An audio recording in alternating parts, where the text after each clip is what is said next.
It was a routine inspection at Mediterranean Bakery in 2009 when an inspector noticed no organic flour at a bakery selling organic bread. Documents obtained by CBC show the Canadian Food Inspection Agency was ready to lay charges under the Food and Drugs Act, saying customers were deceived. Receipts show the bakery had only purchased regular flour over 3 years. The owner says it wasn't that long. It's very confusing situation. The documents say that on 3 separate occasions you admitted to not using organic flour for 3 years. Yet today you're telling a different story. So which one is it? Not 3 years. No. It says right here, sir. Let me see. There was a time, a very short time.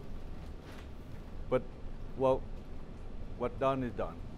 What do you say to your customers, though, who Well, brought your I'm bread? really sincerely sorry. 5 CFIA managers approved the prosecution, but head office dropped the case. A classic case of economic fraud, wrote a frustrated inspector in an internal email, while the bread continued to sell at upscale grocers. But no one at the CFIA bothered to tell the retailers or the consumers the bread they bought was not organic. In fact, the whole investigation into Mediterranean Bakery was kept secret. If something like that happened, we would love to know, just so we can educate ourselves and also our consumers. Whole Foods had no idea. This grocer says the bakery owner did disclose a problem with these labels, but failed to explain the problem was much bigger. Well, it would be nice if CFIA were to let you know about things like that if someone is non-compliant. In a statement, the CFIA said it did not notify consumers or prosecute because in this particular case there was no risk to human health. The CFIA worked with the Mediterranean Bakery to help bring them into compliance.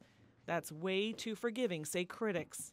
And it tells business operators, you can flaunt the organic rules and it really doesn't matter.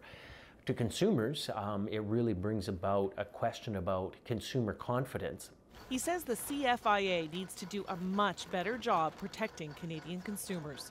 Natalie Clancy, CBC News, Burnaby.